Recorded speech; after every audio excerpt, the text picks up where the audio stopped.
Hi, I'm Peter Bois. I'm Gus Davis. And welcome to Monday Club, the only club that's only open on Mondays. Or Saturdays, or Sundays, but mostly Mondays.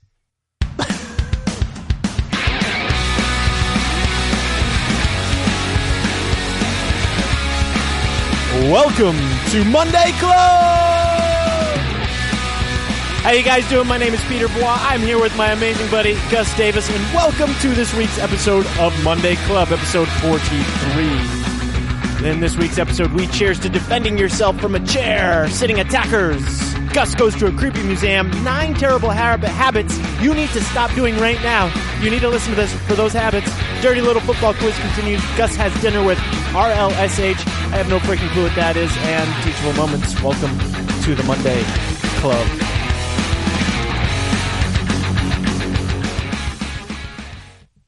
Cheers! Cheers! I stole your cheers.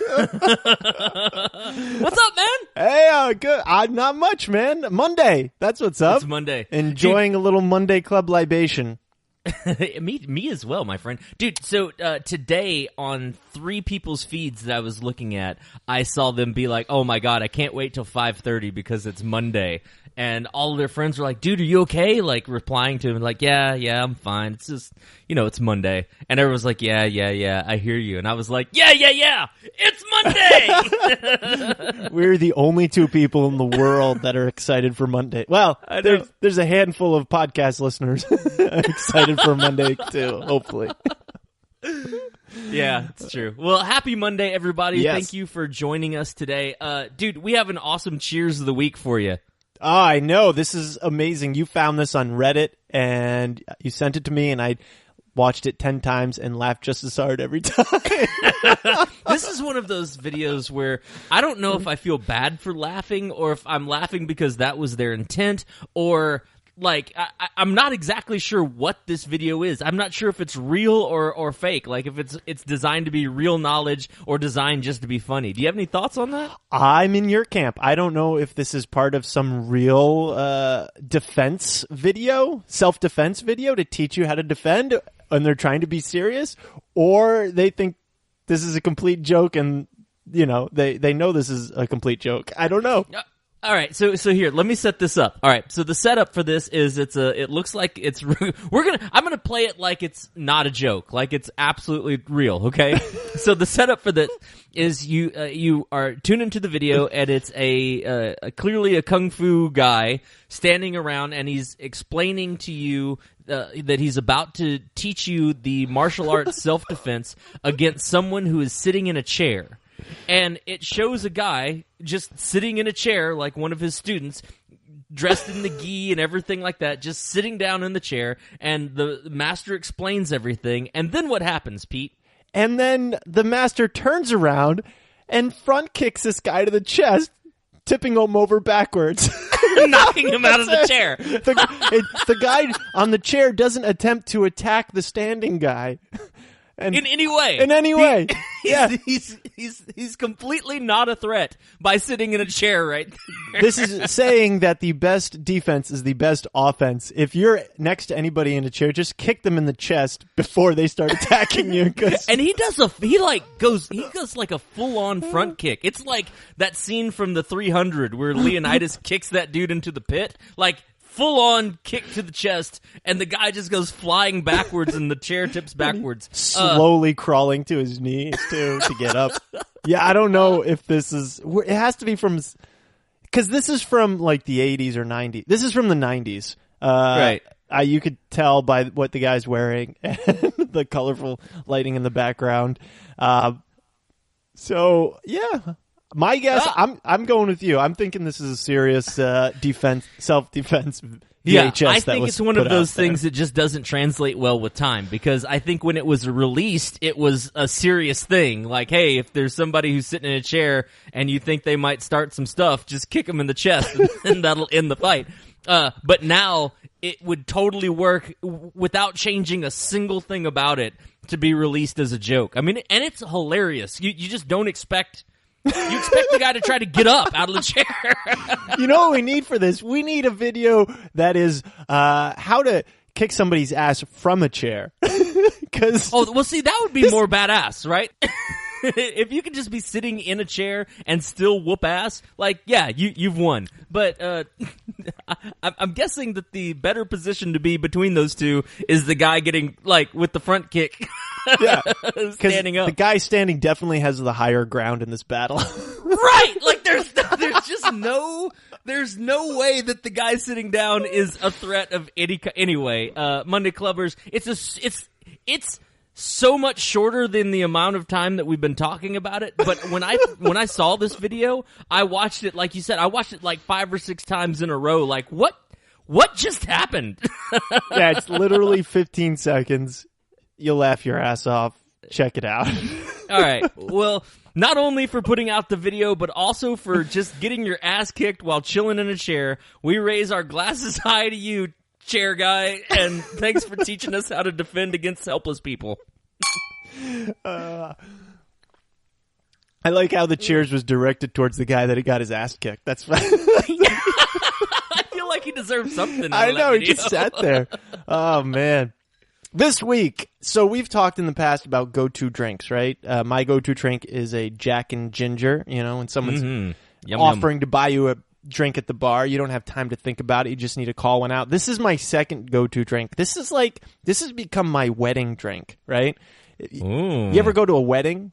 And every once in a while. Yeah, you know, sometimes you just want to mix it up with your go-to drink. This is like my go-to wedding drink. For some reason, I always drink these at weddings. What is it? It is not a Jack and Ginger. It's a Captain and Ginger. Ooh. Yes. Okay. And it literally tastes like a cream soda. It's freaking amazing. It's delicious. Delicious. It sounds delicious. Yeah, I put 2 ounces of Jack in the bottom and then just filled the rest up with ice and ginger ale. And yeah, it tastes like cream soda. So try one of these out. You will not be disappointed. Very nice, my friend. Very nice. Well, dude, so this week... actually, let me back up. Last week, I gave a cheers to Mr. Rob Balchunas for buying me, specifically, a drink, but I kind of felt bad because I copped out a tiny bit. I went and used a bunch of the stuff that I still had from around the house and just cheers to him. So, Rob, to make it up for you, man, I actually did go out to my local beer provider store and got myself a brand new beer that I'd never tried before. And I'm super stoked, man. The brewery is the Infamous Brewery. It's based here in Austin, Texas, and the specific beer I'm drinking is Sweep the Leg, like from from old school Karate Kid. So it says Sweep the Leg. It has a Cobra Kai on it, which makes it even cooler. And so all of their beers are movie themed. So this is Sweep the Leg. So not only is it a cool bottle and cool that it's brewed here in Austin, Texas, it is also a peanut butter stout, and it is freaking delicious. It's like a power smoothie / beer in a bottle. It's really, really good. So, Rob, thanks for my free drink, man. I am cashing it in today. That's awesome. That would be one to buy just off of the label. Yeah. Well, and that's what really got my attention was I saw the Cobra Kai and the Sweep the Leg, and I was like, "What is that?" And then I saw it was an Austin beer, and I was totally in. Hey, real quick, dude, back to the guy getting kicked in the chest. Yeah. So, I took in high school, my junior and senior year of high school, I really hated our PE curriculum there. And some friends of mine and I petitioned our school to let us take kung fu lessons outside of the school and have it count for our PE. And they were like, "Yeah, that's cool as long as you have a teacher that will sign off on it." And I was like, "Sweet." So we found this kung fu place. This sounds like a movie I've watched. No, I swear to God, this is true. So we found this kung fu place after a long, looking at a bunch of kung fu places, and all of them, some of them were super sketch, man. Like, we went to this one that had it was like the guy that you expect to, beat up nerds. You know what I'm saying? That guy was in charge of this kung fu place, and we walked in, and he was like, "Hey, I can teach you how to choke somebody out just with their t-shirt. And then he like reaches up and grabs my shirt and twists my shirt around his hands. So it's like twisting a towel when you're doing like a rat tail thing. Yeah. Anyway, he like twisted my shirt and then like brought it up to my jugular and then started choking me out with my own t-shirt. He's like, see?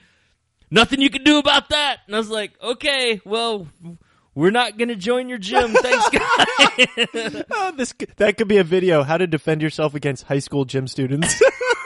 Right. So we finally found this dojo that I really, really enjoyed, and we were in it for about a year and a half or so. And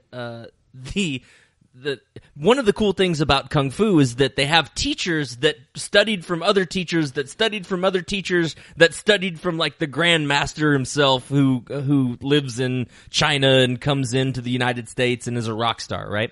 So we went to this free lesson, and the Grand Master flew in and was teaching how to fight with 2 knives, right? And he was like, the Grandmaster he doesn't speak very good English, but he really tries. And while he was doing the knife lesson, he was like, oh yes, you just take the knives and you stab them right above the collarbones, just like that. Makes blood come out like fountain. And he was so happy about how the blood would just spurt out like a fountain. He was just like a fountain, just a fountain of blood coming up like that. And we were all just, holy shit, I think this guy's really stabbed people. What? Anyway, yeah, just that whole lesson of kicking somebody in a chair reminded me. Oh, wow. Ow. That's the end of Monday Club. That's all we got. Good night. Go drink yourself into a fountain of blood. I don't know. Man. Well, thank you guys for listening to our Fountain of Blood stories. We appreciate you. Thank you for making Monday Club possible. Make sure you tell a friend about what we're doing. Give us a little love, a rating up on iTunes. That always helps people spread the word. Like we always want to say, we want to grow the club. So the more people you tell, the longer we're going to be around. So you can also check out the podcast on Spotify and YouTube because YouTube has the audio, and I'm putting together a short highlight reel, a 20-minute video, and every week I have a new color backdrop behind me, so you can see that. Yeah, email us anything you want to say to us, mondayclubpodcast@gmail.com, or you can buy us a drink, PayPal us through there. Yeah, I want to just say another thank you to all of you for listening, and please help us be Monday Club warriors. Help us spread the word so that we can grow the club. The bigger we get, the better we get, and we certainly need your help. So thanks again, guys, for all of you listening. Damn straight. Damn straight. So, all right, man. So you've been teasing a present you've been getting? Is that what you wanted to talk about now? Yeah. So after Christmas...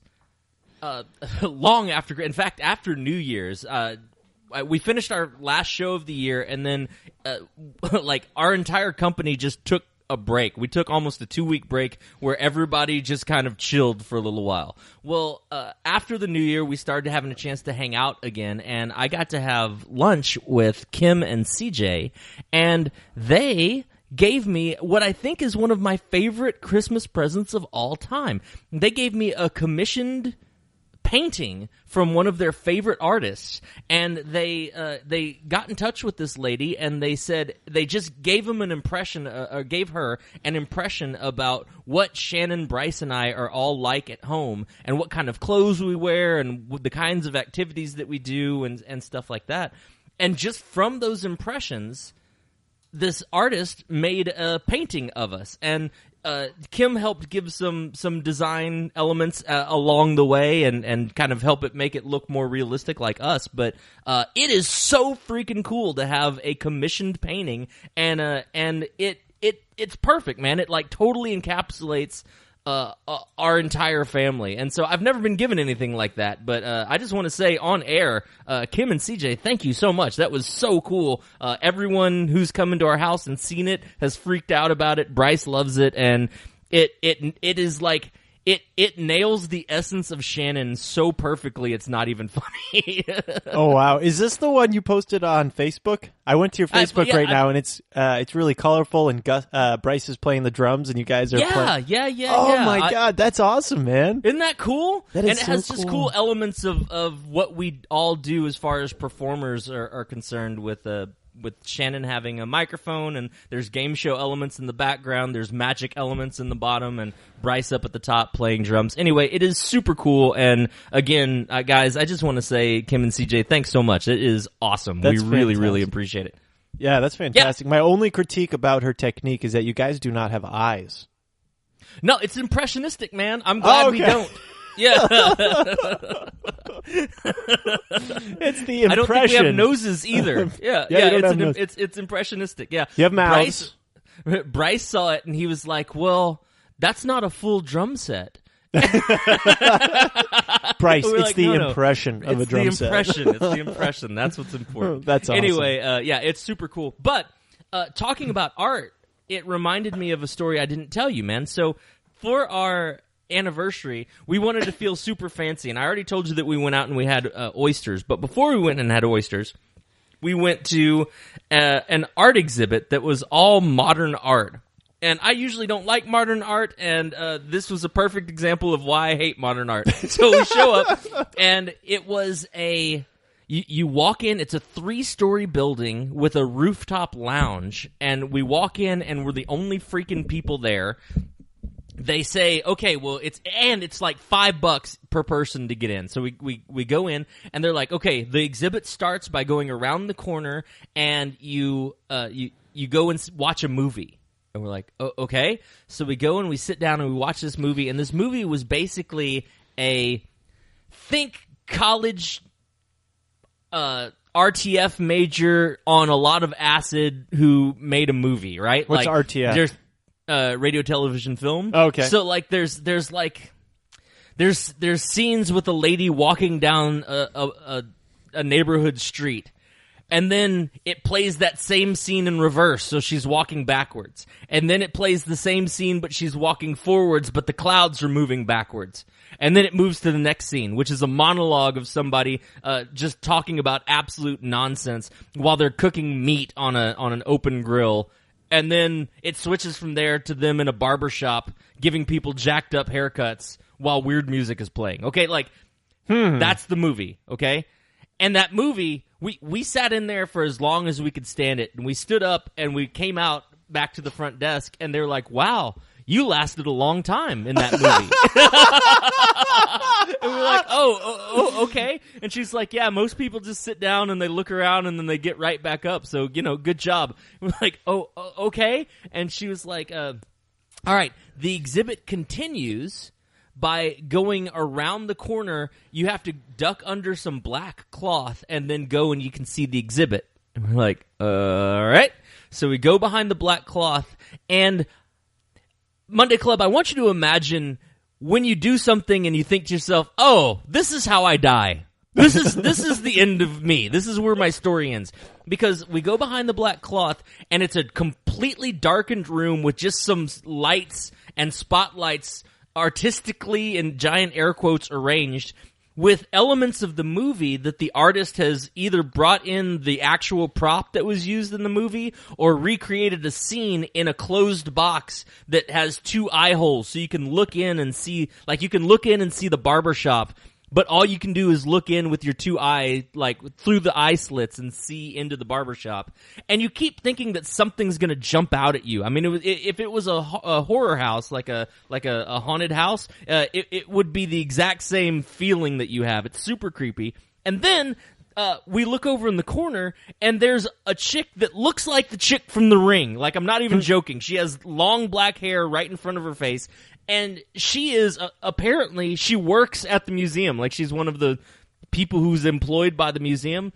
But she's creepily watching just the 2 of us as we're looking around in this thing, right?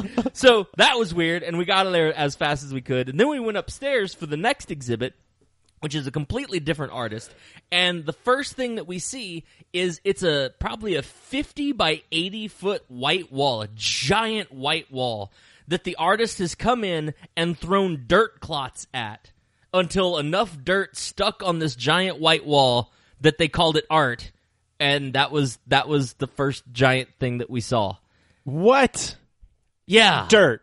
Like mud. Dirt. Like wet. Like mud clots, yeah. Just mud balls thrown at the wall. At a giant white wall. And it's art. It was art. And so both Shannon and I were dressed really nicely, and we're just sitting there contemplating this giant white wall with dirt thrown on it. And I was like, this is why I freaking hate contemporary art. Was there a little bench big enough for two people in front of it so you could just sit there and Yes! look? Yes, there was. It was treated just like a real art exhibit. And I guess I shouldn't say it's not a real art exhibit. We certainly appreciated, in air quotes, the museum. What was the title of this piece of art? Oh, man, I don't Was remember. there this really... like deep title? No, yeah. I think it was titled something like "Mud Thrown on Wall" or something like that. I've seen this before. My 2-year-old makes these. Right? Your 2-year-old should get a gallery. Anyway, Monday Club, it was a really weird experience, and so yeah, I just thought I'd share that with you. Yeah, I've been to some modern art museums, and there's some pretty amazing stuff I've seen, but I've seen stuff like that, and it just makes me scratch my head what people are thinking about when they do this. I understand, like, art is supposed to have a message, and, I think, performance art and whatnot, but I think if you don't understand the message, it's just as useless as not being there at all. I agree with that, man. I also think there is something super bold about the idea that this artist came in from overseas. They got to the point where they have an actual gallery in downtown Austin that wanted to do a full-on exhibit. The entire upstairs was this person's work. And what they do on site, they bring a lot of their own art, but what they do on site to kind of seal the deal of this big step in an artist's career is to have them put up a white wall and throw dirt at it. I mean, I think that takes balls. Yeah. Stupidity? I don't know. One of the two. It's either bravery or stupidity. They don't know. Because, either you need to know what they're trying to say, or obviously art, you can derive your own meanings from art. One of my, I love the lyrics a lot of times in songs where it's very cryptic and you have to draw your own conclusions. That's cool too. But when you literally look at something and you're completely dumbfounded as to what direction or why this is even in existence, I think that kind of is like anti-art, right? It's like it's pretty much letting people hate it.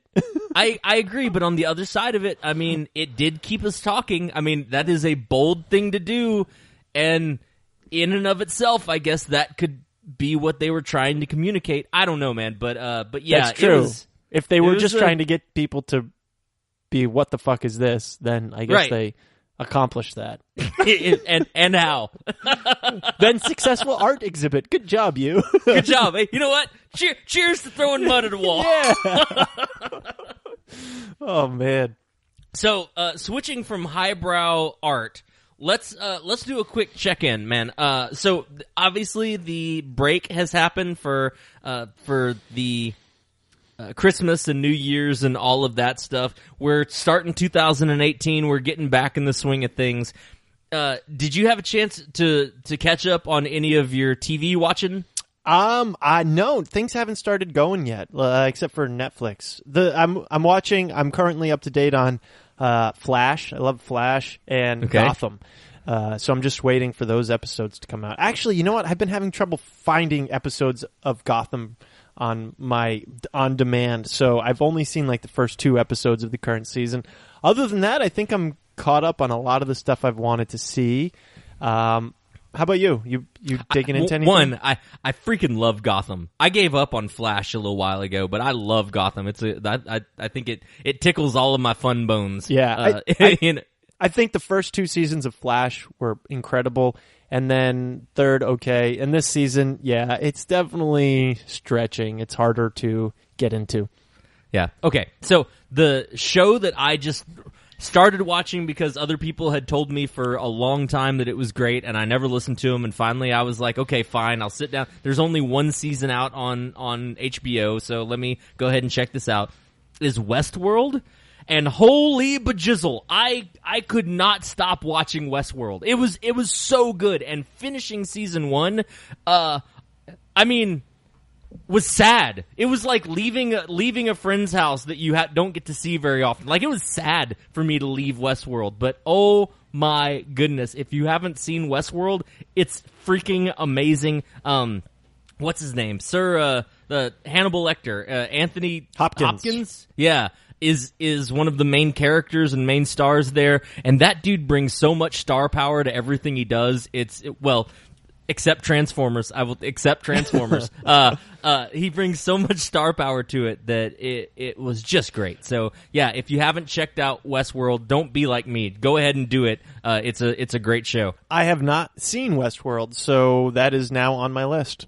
Yeah, also on my list, the new season of Black Mirror is out. I love Black Mirror. It's really a cool show. And this season I've seen some, I don't know if they're spoilers or not, but some posts where they were like, hey, these new episodes prove that all the other episodes all exist in the same universe, and they've shown some Easter eggs that are posted throughout that. So that's been pretty cool. Huh.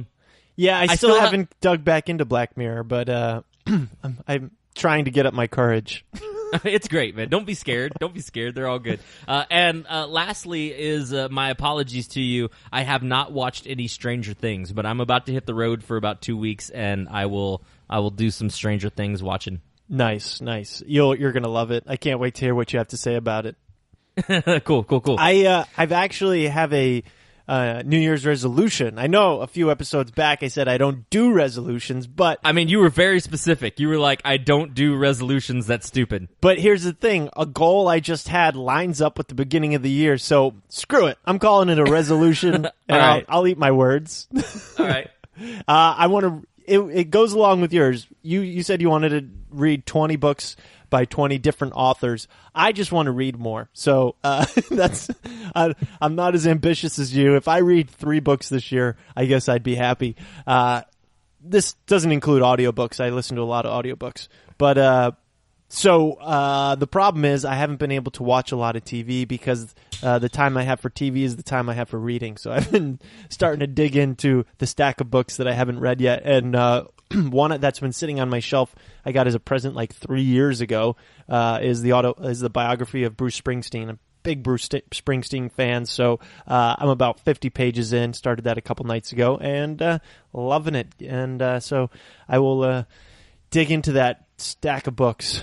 There's something really nice about sitting around and actually reading a book. I do an epic crap ton of audiobooks while I'm traveling. It just makes travel so much easier. But yeah, I pulled out my old Kindle and started reading some books that I already had loaded on there. And it's just nice, man, to be sitting in your chair and kicking back, having a drink, reading a book. It's pretty nice. Yeah, I was totally enjoying it, and I really have to get through this biography really quickly because Nate's Staniforth book is coming out in 6 days, or 8 days. So I want to dig into that ASAP too. So cool. Well, I'm not going to give you too much crap about your New Year's resolution because it's a good one, and I think all Monday Clubbers should also, jump on that one. Everybody read more. Be literate. Oh my God, this world needs literate people.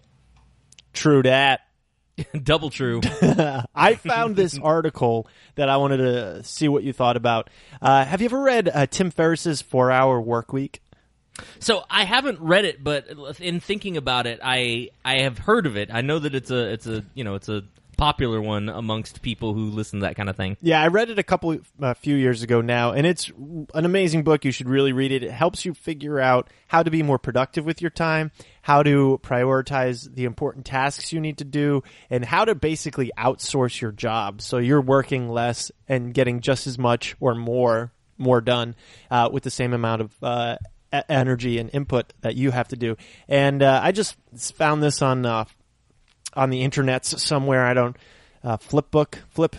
Flipboard is the app I use, and it's an article by him. It says 9 work habits you need to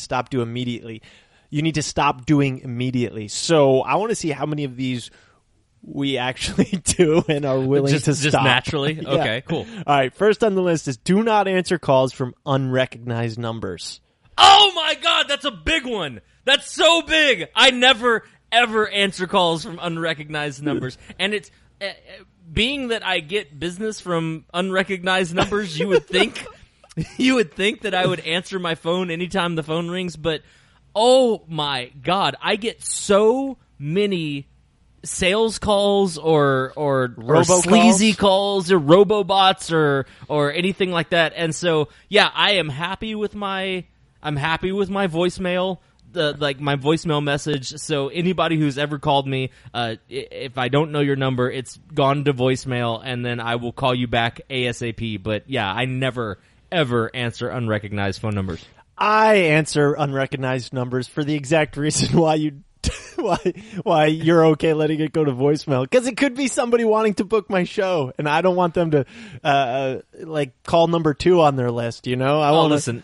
I hear that, and that's probably smart. Okay. However, I sound like such a douche, but like I have a weird power play that I feel like if you call me, if my phone just rings randomly, I'm not like centered and ready to take your phone call. Right? Like 9 times out of 10, I'm busy doing something, and it's hard for me to tear myself away from the thing that I'm doing and then be in the mode to take somebody's phone call. Whereas when I call you back, you're in my office. Like, I'm calling you. You know what I'm saying? And so it changes my mindset where I'm set and ready to talk about whatever it is, especially if I already know the information that I need, right? I already know your name. I know what date you're looking at. I know like all of the information that I need to make myself sound good, instead of just, hey, hang on, let me see. Who is this again? Like, I hate that kind of stuff. So yeah, it's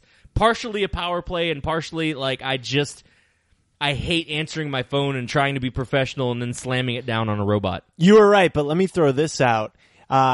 You can actually, if you are prepared, if you can snap into that mode and be ready to go, you actually put them back on their heels. I always get, oh, is this Peter? I didn't expect anyone to answer. I just expected to leave a message. 9 out of 10 times that I talk to somebody on the phone, when they call, they always say, oh, I just expected to leave a voicemail. I didn't expect to actually talk to you. So they're kind of thrown back on their heels, and then I'm the one back in control. I don't want this one to last forever, but I don't know, man. I'm glad that works for you. I think that in some cases, I'm not saying it works for me. I'm just saying it's what I do. All right, you know what? Screw it. It's fine. It's fine. Whichever way you do it. I'm just saying, I'm checking that one off my list. I do not answer calls from unrecognized numbers. All right, next one. Do not email first thing in the morning or last thing at night. I am super guilty of this. I do this. I've stopped doing email at night, though, actually. After 5 o'clock, I do not touch my email. But first thing in the morning, I want to get through and make sure if I have any inquiries, I want to get back to you first thing in the morning. Yeah, I think I'm more of an evening emailer. I check my email a lot, but I think I do a lot of emails. I don't know if I actually like email from bed, so like after like when I'm supposed to be shutting down, if I'll send emails, but I certainly am a late day to evening emailer. All right. Next one. Do not agree to meetings or calls with no clear agenda or end time. So I'm one of those weird people who actually I can navigate a corporate conference call really well, and so I agree to corporate conference calls all the time. Other people that I know that I'm not going to name right here hate conference calls, just hate them, and mostly it's because of that. Like nothing that gets done in a conference call could have not been done on an email thread, and also usually they just go forever. There's no clear time that they need to stop, and so it's really difficult to get. It's hard when there's a group of people on the phone to just be like, "Hey guys, do y'all need me anymore? Because it sounds like you don't." Okay, well, laters. So yeah, I get that. Yeah, and he goes on that no call or meeting should last more than 30 minutes ever, because then you're just going on and on. I don't really have this problem just because I don't really have meetings. And if I call, if I'm on a call, it's because I picked up a random number early in the morning. You're saying you can solve all of these problems just by not picking up the random numbers. Yeah, but I don't work with others, so I don't really have meetings. Do not let people ramble. This one is a really interesting one because I think that it should just go on and I see what you're doing. No, I already see what you're doing. I don't know how to agree with this one. It's like I get that people rambling wastes your time. It's just really hard it's hard to just shut somebody up and be like, hey, what you're saying is unimportant to me. That's just a difficult thing to say, and there's not really a way around that without being super, super sneaky. Yeah, in his little blurb, he says small talk takes up big time. And that is tough. It depends on if I like what you're rambling about, I guess. I have come across a handful of people that just do verbal vomit. They just, when they're talking, they don't have natural pauses in their speech, and so they just keep going and going and going, and there's no way for you to try to edge them out. They just talk. And so I have learned through some painful times that it's okay to just stand up or be like, hey man, I gotta go, or hey, I got to do this other thing, and just shut it down right there. And they don't take offense to it because you're just being, hey, this is what's happening. Yeah. But do not let somebody just verbal vomit you into a corner and just like monopolize all of your time. That is both uncool on their part and also just don't let it waste your time. Done. I'm going to do that from now on. No more rambling. Right. I'm not small talking. If you don't have something interesting to say, I'm going to be sleeping. All right, next one. Do not check email constantly. Guilty. Yeah, I'm guilty. Right now, just by mentioning email, I just kind of got a little bit of anxiety being like, oh, I wonder if someone emailed me that I need to respond to. Yeah, my email notification ding is I can hear it in my sleep. Sometimes I actually hear it in my sleep, even when there's no email that came in, and I'll roll over and check. So, I'll say I'm guilty of that. I don't have notifications for my email. I have to physically go in and check it. So I don't know if that's a good thing because I'm constantly opening my phone to check my email. It's not a... Yeah, so... Yeah, that'll be tough. All right. Do not over-communicate with low-profit, high-maintenance customers.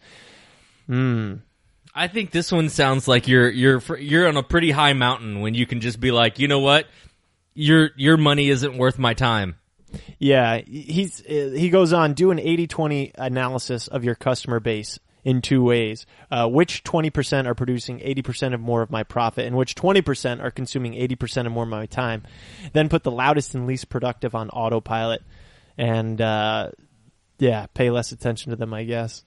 Yeah, I don't know. That's interesting. I would say I would move it this way. I would concentrate on making the more profitable parts of your business more flourish, and then you just will edge out the least profitable parts of your business because you just don't have time for it anymore. I agree with the analysis part. Like, I totally agree that it's always good to go back and look at yourself and be like, what worked and what didn't, and then focus on the things that worked. That part I totally get. But in the moment, that idea of, hey, this customer's coming to me and they're high maintenance. It's like, well, they might be high maintenance, but they also have high dollar attached to them. And so, I don't know. It's I guess, like I said, it sounds like if you're doing well enough to be picky about that, great. That will make your life a whole lot better. If you're slumming it like the rest of us schleps and need that paycheck, I think if you navigate it correctly, it can mitigate how difficult those high maintenance customers are. Next, do not work more to fix being too busy. I don't get the logic behind this. Why would you work more to fix being too busy? Yeah, I got nothing on that one. All right. Maybe just busybody worked. All right. Yeah. All right. Two more. Here we go. Do not carry a digital leash 24/7. It's by my bed. I sleep with it. Yeah. I've actually tried, especially over this break, I've tried really hard to be off my phone more, and it has been very freeing. The problem is that our businesses run through our phones, and so because email is on there, text is on there, notifications are on there, PayPal's on there, all that stuff, it is very convenient to be able to do things off your phone. That being said, on weekends, I've been trying to kind of put my phone away a little bit more, and especially, I'll tell you, especially at dinners, like when I go out to dinner or when we eat dinner at the table, like it's like a no phones rule. Yeah. Like nobody has phones. And just Monday Club, from me to you, I see so many tables when I go out to eat, so many parents that are sitting around with their kids, and both kids are glued to a glowing screen while the parents are having dinner. Or a huge mistake of, you'll see somebody out on a date and they're both sitting at the table on the date and they both have their phones out, and I'm like, y'all are screwing up, man. That is not how you make life work. So yeah, don't be one of those people, Monday Club. I agree. Last, do not expect work to fill a void that non-work relationships and activities should. I've been guilty of this. When things aren't going so well in the personal life, you're like, I'm just going to throw myself into my work, and then, you know what, though? Those are the best financial years I've ever had. I like that you just did an 80-20 analysis right there. No, man, for anybody, whether you're a performer or not, I think when you're at work, you are with the people that you are with more often than you're with your family. I mean, the same thing for those of you that are in school. Like, you're at school and see your teachers or your peers more often than you see your significant others or your family. So, yeah, don't make the mistake of thinking that the relationships that you have there are the same as relationships that you make outside of those constructs. I think that is a pitfall that a lot of us fall into. Certainly, I'm guilty of that. Like, I know that I have a lot of people that I'm close with, that I'm friends with through what I do. But I get home, and a lot of times I look around, I'm like, oh, like I wish so and so lived in my town, because then we could hang out, you know. So yeah, I agree with that one. I think go out and make some real non-work relationships. Prepare yourself for the Dirty Little Football Quiz. So this week, the Patriots did not play. They had a bye week because they're awesome, and they are the first team in the conference. They are first seed going into the playoffs in their division, I mean. And so, yeah, no Patriots this week, but we have Dirty Little Football Quiz. I think there's something extra special and saucy about us doing a Dirty Little Football Quiz when the Patriots had a bye week. I know, because we're doing it when they're not doing it.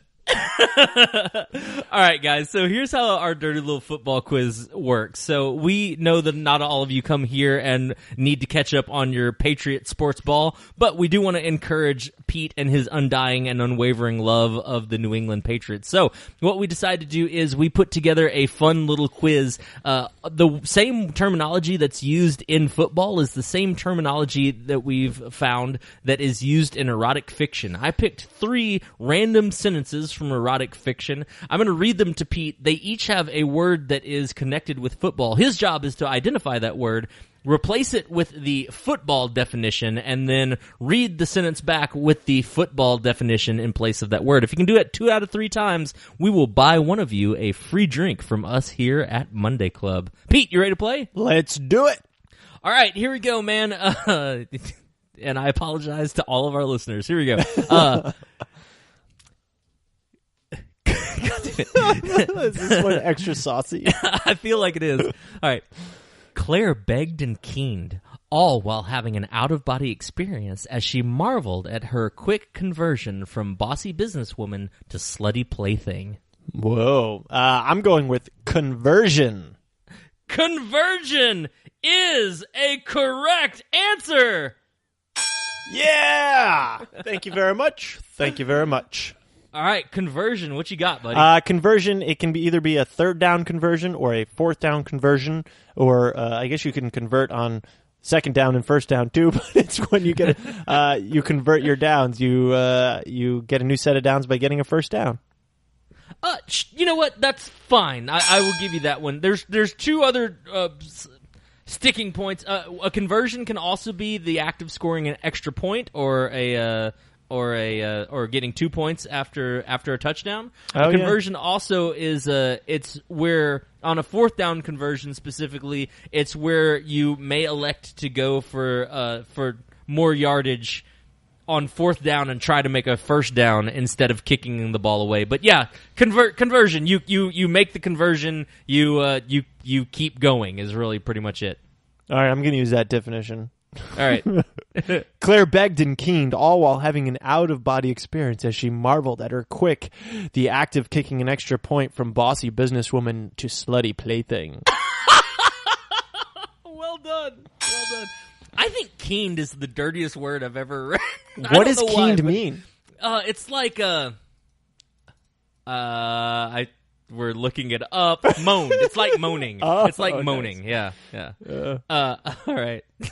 Wail right. In grief for a dead person. That's what Google Dictionary says.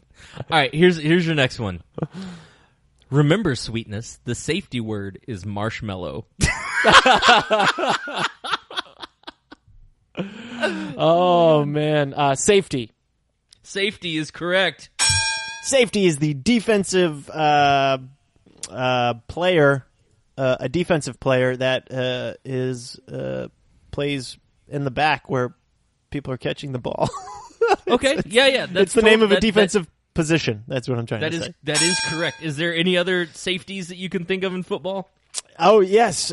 You can get a safety by tackling the opponent's team in their own end zone, thus getting 2 points and the ball back. That is correct. That's a perfect definition right there. Safety. It's worth 2 points. It's a method of scoring by downing an opponent, an opposing ball carrier in their own end zone. So that's a safety. Remember, sweetness, the downing the opponent's player in their own end zone word is marshmallow. Done and done, man. All right, good job. All right, to go for perfect, here we go. Slipping under the covers as quietly as possible, he remembered the matchbook the exotic dancer had left in his jeans, and he said a silent Hail Mary that he could get them before the wife did laundry. Hail Mary! Hail Mary full of grace. There you go. Hail Mary is the name of an offensive play when all the wide outs go all the way down as far as they can, and the quarterback chucks it up, and they pray to Hail Mary that they get the touchdown. Yeah, good enough, man. That's good enough. All right, yeah. Hail Mary, a long pass play thrown towards the group of receivers near or in the end zone in the hopes that one of them will come down with the ball, usually used as a last resort play by a trailing team. Yeah. Slipping under the covers as quietly as possible, he remembered the matchbook the exotic dancer had left in his jeans and said a silent... threw a long pass ball down towards the end zone, hoping your player comes down with it. That could get them before his wife did the laundry.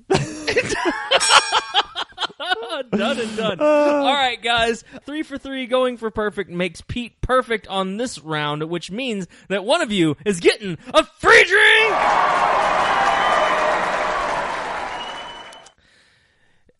Use the phrase that pays, which is bye week, and also I want the word I want a free drink in this week's post on our Facebook page. Be the first person to make your own erotic sentence using bye week and I want a free drink. You do that, be the first person on our Facebook page to do that, and we will send you a free drink. Pete, congrats, man. Thank you very much. Hey, it's time for Stories from the Road. Okay, so here's my story from the road, my friend. I had dinner this week with an RLSH. Do you know what an RLSH is? I have no clue what an RLSH is. All right, so we need to talk about this objectively as well. But an RLSH is what is known in common parlance as a real-life superhero. Huh, okay. Yeah. So no superpowers then. No. It's a real person who has a costume and goes out and protects the city as a real-life superhero. Okay? All right. So like a costume. So one of the members there was actually a documentary film made about this, and there is I don't want to call it a large organization, but hundreds and hundreds of people who are part of this organization that go out and protect their various cities as real-life superheroes, okay? And the member of this superhero group that I had lunch with, I've known since I was in high school, and he is one of the featured members of this film documentary. And he was telling me sort of how it went. It's and what his take on it is, with a little bit of perspective. Having I don't know if he's 100% out of it or not, but he is definitely, that's not his main deal anymore. It was for a number of years. And here's how it went down, man. So I asked him. I was like, look, man, I'm not going to pretend like I 100% understand what it is that you did. And he was like, well, look, let me help you out. So the idea is that I wanted to go out and try to make the world a better place, and I didn't know how to do that. And I decided that I love comic books. Comic books have always been inspiring to me. And so I decided, let me go out and go balls to the wall and try to be an actual real-life superhero. So him and two or three other superhero people moved into a building in New York. They moved to New York and lived in a building all together, and they were like, let's make this the Avengers Tower, and we're just all gonna live, breathe, and work doing this thing. And I was like, man, I'm sure you've gotten a lot of heat from that. And he was like, yeah, I did, but on the other side of it, most of what I did was patrol downtown where bars are and break up fights from dudes who were like, guys are doing the gorilla chest at each other, and he would walk up in his superhero costume and be like, hey guys, break it up. And usually that, seeing him and seeing the, having that disconnect, that quick moment to not make a stupid decision broke up the fight. And he was like, I mean, for my own part, I think I actually did some good right there. That being said, that doesn't pay the bills, so it didn't work out. Anyway. Yeah, it's like, let me tip you after you stop my fight. Yeah, how right, do you exactly. monetize the superhero? I don't know, man. It was very interesting hearing his perspective, especially his perspective having grown up a little bit out of that. And I'm not saying, I'm not saying, hey, that's a childish dream or whatever. I'm just saying, having gone through that process and now having a real job and being like, oh, okay, cool. But yeah, I don't know, man. Well, have you ever heard of the Real Life Superhero Project? This is the first I've ever heard of it, and yeah, this is the first I've ever heard of it. My first impression is, there's some people that want to get hurt out there. Yeah, man, that's kind of what I thought too. It's like on the one hand, I totally applaud anyone going out there and doing good. Any goodness that this world can get from positive human beings, I applaud you. On the other hand, like all things, there's going to be a spectrum, right? There's there's going to be some batshit crazy NAM vets that are part of this, and then there's going to be some people who are doing this as a community service project, and everyone in between. And it just seems like it's such a hard sell to make it mainstream, and at the same time, God bless you. Go out there and do good works. Here's the bottom line: you don't need a costume to do good things, right? Look, if you want to do your cosplay and dress up and create a character, cool, that's cool. But here's my take: I love vigilantes in movies, but in real life, that shit doesn't work out. And there's no good that comes from that. If you're around and you see a fight that starts to break out, sure, try to break it up, do a good thing. I think that's good. Yeah, I really empathize with him this person and this movement wanting to do good things, because I think a lot of people want to do good. But the problem is you're going to run into a situation you can't handle. You're going to run into and then you feel like you're the one that needs to help because you're the real life superhero, right? And then you're going to get hurt. You're going to make the situation worse potentially. I guess it depends on how real the situation is too, and or how big or dangerous the situation could be. Right, and I agree with a lot of what you said. I think that probably his argument would be, yeah, everyone says, hey, if I see something bad, I would do something, but most people don't. Most people, when they're confronted with those situations, don't actually step up. So if you go out with the intent of, hey, this is what I'm going to do, it sort of changes your attitude. That being said, one of the things that you said that is 100% true for me is there are a lot of situations that are out there where even with the desire to do good is not enough to put yourself and not only in the harm's way, but in the way of people who can actually help, right? So like when when Harvey hit the Houston and hit Texas and the surrounding cities of Houston, my initial thought was, let me get in my car. I've got a V8 SUV. Let me go help pull people out of danger and save lives, right? Yeah. But after that initial thought, my next thought was, I am not qualified to go out and do deep water, swift water rescue. That is not something that I'm qualified in. And really, the best thing that I can do is keep my vehicle off the road to let the emergency crews and workers who actually know what they're doing and are trained for it go out there and do that. And so, yeah. The potential to get yourself a victim at that point. You would need to potentially be saved by trying to help others. Yeah. Right. So anyway, there's two sides to that coin. I think it was a great dinner. We had a good time catching up. It was a small part of what we talked about. Like I said, he's grown. He's gotten to a different place in his life now. But if you want to check out the real life superhero movement, I believe the movie, it's an actual documentary on Netflix. Check it out and message me if you want to hear more about it. Teachable Moments. All right, my teachable moment this week is for all you performers out there. I know we have some magicians and other performers that listen to this. Here's my little teachable moment.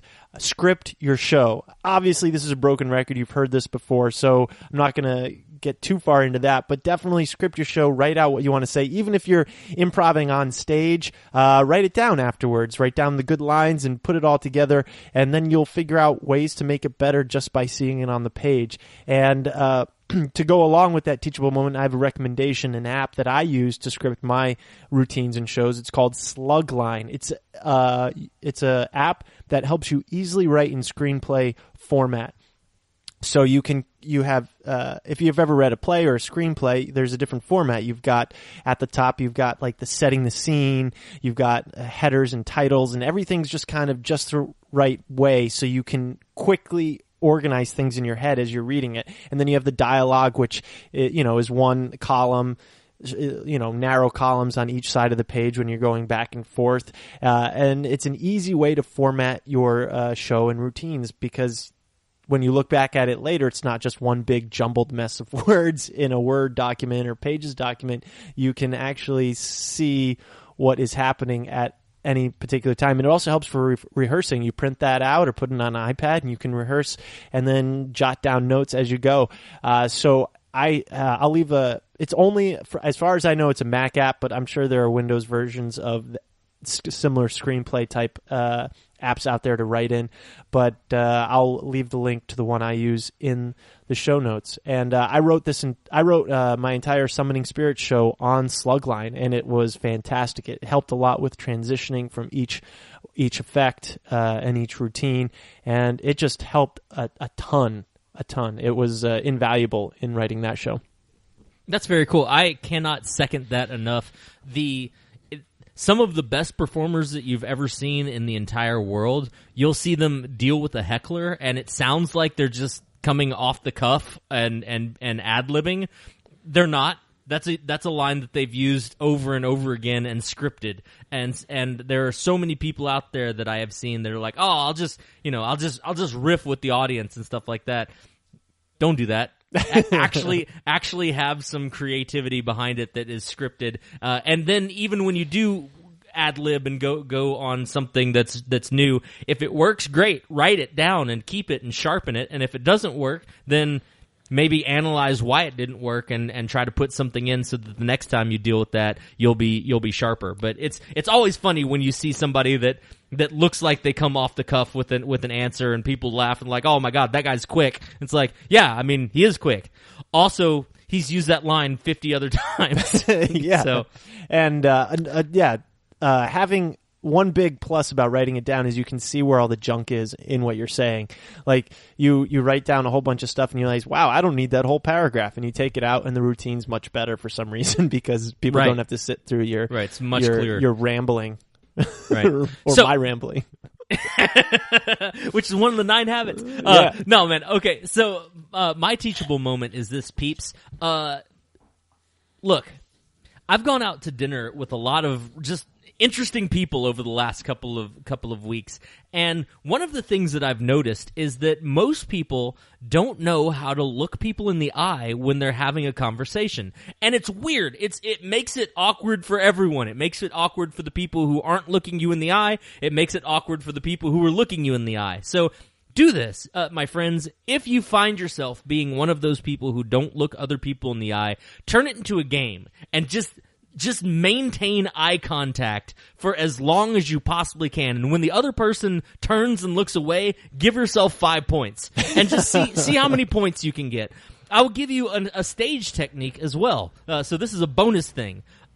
When you're looking at somebody in the eye, don't try to look them in each one of their eyes. You'll end up doing something that looks like you're being shifty eye because you'll keep switching from eye to eye. Stare at them right between their eyes, right where their nose kind of comes up between their eyes, and just lock onto that spot. And then it's not even awkward for you because you're not gazing lovingly into anyone's eyes, but you are maintaining eye contact, and you're just having a solid straight gaze while you're looking at somebody.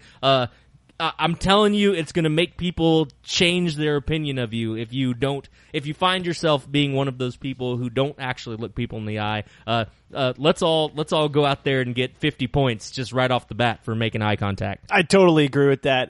It's funny you mentioned that on stage. I wrote a blog post a while ago on peterbois.com about 4 ways not to die of stage fright, and that was one of my tips, is look people in the eye when you're on stage, because not only will it make listening intimidating because you're just talking to one person at a time rather than a whole group, and everyone can do that.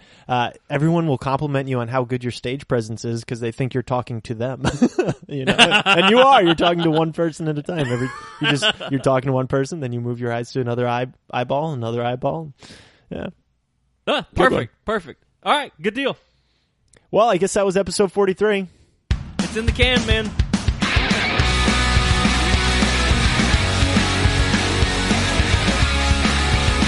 Thank you guys so much for being part of the club. MondayClubPodcast.com for all of Monday Club Podcast needs. Facebook.com/Monday Club Podcast. Twitter @MondayClubPod. Instagram @MondayClubPodcast. Email us questions, comments. You want to tell us what to do in the show? MondayClubPodcast@gmail.com. You can also PayPal us a drink there. And thank you so much to James Caldwell, our sound engineer, and Zach Holder for our music. Go out and make this Monday-tastic. Monday-tastic.